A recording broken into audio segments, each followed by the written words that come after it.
এই জিলহজের প্রথম দশক মানে প্রথম 10টি দিন খুবই গুরুত্বপূর্ণ 10টি দিন। আল্লাহ তাআলার কাছে খুবই পছন্দনীয় এই 10 দিনের আমলগুলো, এমনকি জেহাদের চাইতেও বেশি হাদিসে এসেছে।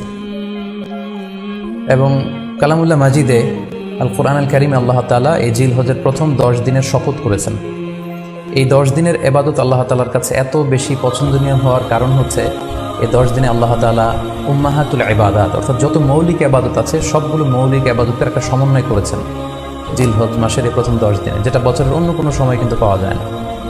কারণ এই 10 দিনের ভেতরে সালাত আছে, নফল সিয়াম আছে, সাদাকা আছে, কুরবানি আছে, হজের প্রসঙ্গটা আছে, যেটা বছরের অন্য কখনো এরকম উম্মাহাতুল ইবাদাত অর্থাৎ যত মৌলিক ইবাদত আছে সব মৌলিক ইবাদতের কম্বিনেশন সমন্বয় বছরের কোনো সময় কিন্তু আসলে হয় না, যেটা হয়ে থাকে জিলহজ মাসের প্রথম এই 10 দিনের ভেতর। এজন্য এই 10 দিনের ইবাদত আল্লাহ তাআলার কাছে অত্যন্ত বেশি প্রিয়। এজন্য আল্লাহ রাসূল সাল্লাল্লাহু আলাইহি ওয়াসাল্লাম এই 10 দিনে যাতে আমরা বেশি বেশি নফল ইবাদত করি আমাদেরকে উৎসাহিত করেছেন। পাশাপাশি আমরা যেন বেশি বেশি তাহমিদ, তাহলিল, তাকবীর দিয়ে এই 10টি দিনকে মুখরিত করে রাখি, এজন্য তিনি আমাদেরকে আদেশ করেছেন।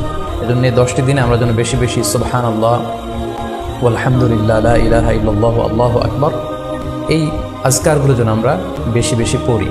এবং আরাফাতের সিয়ামের ব্যাপারে আল্লাহ রাসূল সাল্লাল্লাহু আলাইহি ওয়াসাল্লাম আশা করেছেন যে 9 জিলহজের যে নফল সিয়ামটি অর্থাৎ আরাফার রোজা, এই আরাফার রোজা যে ব্যক্তি রাখবে আল্লাহ রাসূল সাল্লাল্লাহু আলাইহি ওয়াসাল্লাম বলেন যে আমি প্রত্যাশা করি এই সিয়ামের বদৌলতে বিগত একটি বছরের এবং সামনের একটি বছরের যত পাপ হবে এই পাপগুলোকে আল্লাহ তাআলা আমাদের জন্য ক্ষমা করে দিবেন।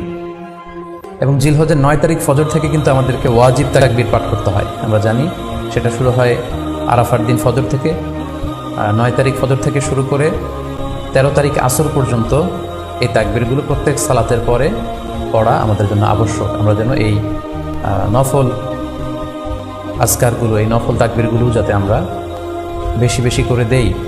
এবং যারা কুরবানি করার জন্য ইচ্ছা পোষণ করেছেন তারা যেন এই 10 দিনের আগেই তাদের মাথার চুল এবং নখ কেটে পরিচ্ছন্ন হয়ে যান। এবং জিলহজের এই 10 দিনে তারা যাতে মাথার চুল না কাটে এবং হাতের নখ না কাটে, এই মর্মে আল্লাহ রাসূল সাল্লাল্লাহু আলাইহি ওয়াসাল্লাম আমাদেরকে গাইডলাইন দিয়েছেন। সব মিলে আল্লাহ তাআলার কাছে এই 10টি দিনের ইবাদত খুবই প্রিয়। এমনকি হাদিসে এসেছে, যেটা আমরা বললাম যে জেহাদের চাইতেও বেশি প্রিয়। এজন্য এই সুবর্ণ সুযোগটুকু যেন আমরা কখনোই মিস না করি। তাই আমাদের সাধ্যমতো আমরা যেন বেশি বেশি নফল ইবাদত করি। আমরা যেন সুযোগ হলে পুরো 10 দিন ব্যাপী আমরা চাইলে নফল সিয়াম রাখতে পারি, আমরা বেশি বেশি কোরআন তেলাওয়াত করতে পারি, বিশেষ করে তাহমিদ, তাহলিল এবং তাকবীর, আলহামদুলিল্লাহ, লা ইলাহা ইল্লাল্লাহ, আল্লাহু আকবার, এই জিকিরগুলো, এই আজকারগুলো পড়ে পড়ে যেন আমরা এই 10টি দিনকে মুখরিত রাখি।